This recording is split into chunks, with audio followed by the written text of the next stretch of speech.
वैसे तो चारों धामों में से एक केदारनाथ धाम को भी माना गया है। यहाँ पर भगवान शिव साक्षात विराजमान रहते हैं। वैसे तो केदारनाथ धाम के कपाट इन दिनों बंद है और वहाँ कोई नहीं है। इसकी वजह है एकमात्र ठंड की मौसम। लेकिन एक योगी है कि जो इस शीतकाल में केदारनाथ धाम में डटा हुआ है और बस बाबा भोले की भक्ति में लीन है। बर्फीली हवाएं भी साधु की तपस्या को भंग नहीं कर पाई। भयानक ठंड से भी नहीं डगमगा रहा इस योगी का मन। बर्फ में बैठकर बर्फीली तूफान के बीच बाबा भोलेनाथ की साधना में लीन साधु की इस तस्वीर देखकर हर कोई हैरान हो गया है और सभी यह सोच रहे हैं कि क्या ये संभव है।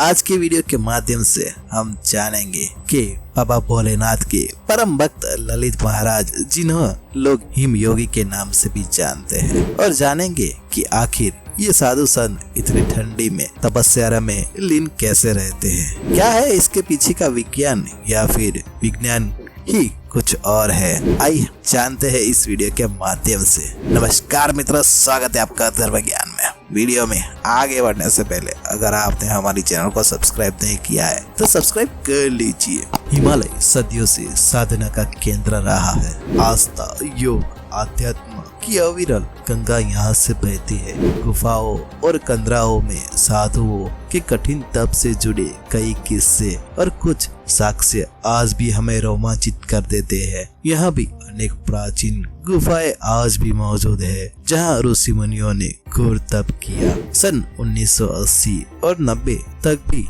यहाँ अनेक साधु देखे जा सकते थे, लेकिन धीरे धीरे इनकी संख्या इक्का दुक्का तक सीमित हो गई। उन्हीं में से एक है हिम योगी। वैसे तो ये हर मौसम में केदारनाथ धाम में जाते हैं, लेकिन ठंड के इस मौसम में इनका यह होना ही इन्हें दूसरे साथियों से अलग बनाता है। दिवाली के बाद जहाँ केदारनाथ धाम के पट बंद हो जाते हैं, वहीं बर्फीली तूफान की वजह से यहाँ 5-5, 6-6 फीट की बर्फ जमा हो जाती है। कई बार तो मंदिर के पास बना नंदी भी बर्फ से पूरी तरह डट जाता है। जी हाँ, उसी ठंड में जहाँ केदारनाथ धाम में दूर दूर तक कोई नजर नहीं आता, तो यह योगी के नाम से प्रसिद्ध बाबा के भक्त अपने यहाँ भोलेनाथ की तपस्या में लीन देखने को मिल जाएंगे। या फिर माने तो यह बाबा भोलेनाथ की साधना में लीन है। बर्फीली हवाएं उनका मन विचलित नहीं कर सकती। वो मानते हैं अगर ऐसा होता है, यानी कि बर्फीली हवाएं मन विचलित कर देती है, तो फिर साधना ही कैसी। चारों तरफ गिरी बर्फ की और जमा देने वाली ठंड भी इनकी साधना के आगे कुछ नहीं है। ललित महाराज सालों से केदारनाथ धाम में -8 डिग्री की तापमान भी कड़कती सर्दी में भी बाबा केदारनाथ का ध्यान करते हुए योग मुद्रा में समाधि की अवस्था में रहते हैं। ये बाबा की कोई चमत्कार नहीं है कि बर्फीले इलाके में जहाँ ठंड बेहिसाब पाती है, वहाँ ललित महाराज भगवान की तपस्या में लीन रहते हैं। लेकिन इस देवीय चमत्कार से कम नहीं है। कहते हैं कि साल 2008 में जब पहले ललितदास रामदास महाराज केदारनाथ आए थे, उस वक्त तो वे कुछ दिन केदारनाथ में रुकने के बाद वहाँ से चले गए, लेकिन उनका मन बाबा भोलेनाथ की नगरी केदारनाथ में ही रह गया। उसके बाद साल 2013 के आसपास वो यहाँ 4 महीने तक रुके। वे कहते हैं कि वे सन्यासी बनने के लिए यहाँ नहीं आए थे, लेकिन साधना करते करते उन्हें धीरे धीरे उनके बाल बढ़ गए और उन्हें साधु महात्मा जैसे कपड़े पहन लिए। साल 2013 और 14 के आसपास ही उन्होंने केदारनाथ में प्रभु की साधना में लीन हो गए। कहते हैं कि हिमालय तपस्या के लिए सबसे अच्छी जगह है। यहाँ पर प्रभु का वास है। ललित जी महाराज अब केदारनाथ पुरी में पुराने पैदल मार्ग में रामानंद आश्रम में रहते हैं। वे यहाँ केदारनाथ आने वाले उन श्रद्धालुओं की मदद करते हैं जिनके पास वहाँ रहने के लिए, रात बिताने के लिए कोई ठिकाना नहीं होता। साथ ही वे यहाँ रहने वाले जानवरों की भी सेवा करते हैं। इनके आश्रम की ओर से यात्राओं के मौसम में हर दिन तीर्थ यात्रियों के लिए भंडारा का भी आयोजन किया जाता है। हर साल लाखों लोग इस भंडारे में शामिल होते हैं। यात्रा शुरू होने से लेकर मंदिर के किवाड़ बंद होने तक लगातार भंडारा चलता रहता है। इनका आश्रम केदारनाथ धाम में मेन मंदिर से मंदाकिनी और सरस्वती नदी के संगम से 200 मीटर की दूरी पर है। यूँ तो केदारनाथ 3 तरफ से ऊंची चोटियों से घिरा है। 250 मीटर से लेकर 6,750 मीटर की ऊंचाई में फैला ये 80 वर्ग किलोमीटर का ये पूरा इलाका है। यहाँ सर्दियों में कभी कभी 50 से 60 फीट तक बर्फ गिरती है। यहाँ बर्फ पर पैर पहुँचते ही जहाँ लोगों के खून जमा हो जाता है, वहाँ देखिए ये योगी कैसे तपस्या में लीन रहते हैं, जहाँ उन्हें बर्फ का कोई एहसास ही नहीं होता। दोस्तों, वैसे तो आपने नागा साधुओं के बारे में सुना ही होगा। उनके बहुत सारे वीडियो भी आपने देखे होंगे। उनमें देखा होगा कि वो हिमालय की बर्फ में बिना कपड़ों के कैसे रहते हैं। बर्फ से पानी निकाल कर उसमें स्नान करते हैं। लेकिन क्या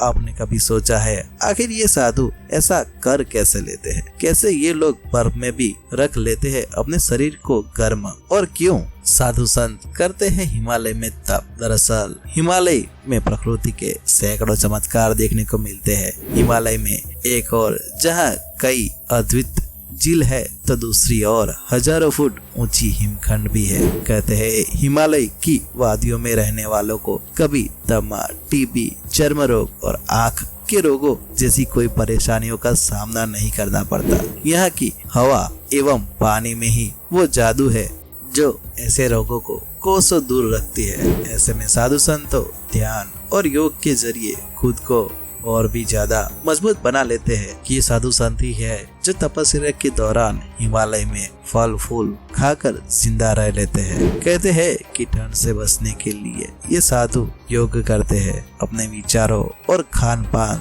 दोनों में ही संयम बरतते हैं। संन्यास लेना सबके बस की बात नहीं है। सन्यासी जीवन बिताने भी एक कठिन होता है और मुश्किलें भरा रहता है। सन्यासी बनने के लिए व्यक्ति को सभी तरह के मोह माया का त्याग करना और अपने आप को इष्ट देव की आराधना में जीवन समर्पित करना होता है। बहुत से नियमों का पालन करना भी होता है। परिवार का त्याग, एक वक्त का भोजन, ब्रह्मचर्य का पालन, जमीन पर सोना, मांग कर खाना, भीड़ भाड़ से अलग रहना जैसे बहुत सारे मुश्किल कामों का सामना करना पड़ता है। नागा साधुओं की बात करें तो उन्होंने वस्त्र लपेटे हुए देखा होगा, जिसे धुनी भी कहते हैं। इस धुनी का उनके जीवन में बहुत बड़ा रोल होता है। नागाओं की धुनी भी एक रहस्य है। नागा साधुओं की धुनी साधारण अग्नि नहीं होती। इसे शुभ मुहूर्त में सिद्ध मंत्र से प्रज्वलित किया जाता है और इस धुनी में, इस राख में कितनी शक्ति होती है जिससे शरीर पर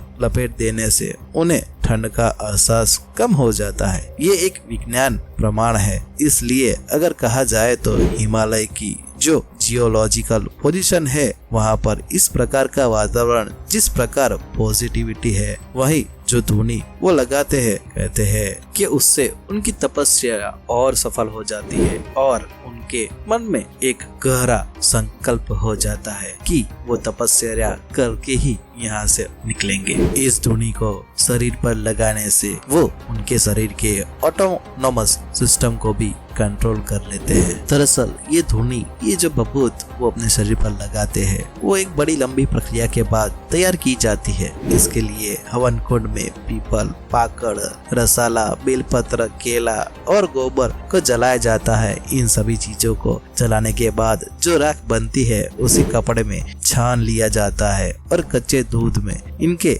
लड्डू बनाए जाते हैं। फिर इसे 7 बार अग्नि में तपाया जाता है। फिर कच्चे दूध से इसे ठंडा किया जाता है और इस तरह तैयार किए गए इस भस्म को नागा साधु समय समय पर अपने शरीर पर लगाते हैं और यही इनका वस्त्र भी है। वही तो कहा ये भी जाता है कि कुछ नागा साधु चिता की राख को शुद्ध करके अपने शरीर पर मलते हैं। दोस्तों, बहुत ही जल्द ही एक बार फिर नागा साधु का अपनी तपस्या, अपनी साधना को पूरी करने करने के लिए दुनिया के सामने आने का वक्त हो गया है। जी हाँ, मकर संक्रांति के दिन दुनिया भर के नागा साधु संगम में आकर स्नान करेंगे। तो दोस्तों, ये थी पूरी जानकारी कि किस तरह से साधु संत अपने मन पर कंट्रोल करके दुनिया पर विजय करते हैं और हिमालय की शक्तियों से कितने ठंडे वातावरण में भी खुद को जमाए बिना अपनी तपस्या करते हैं और बाबा भोलेनाथ की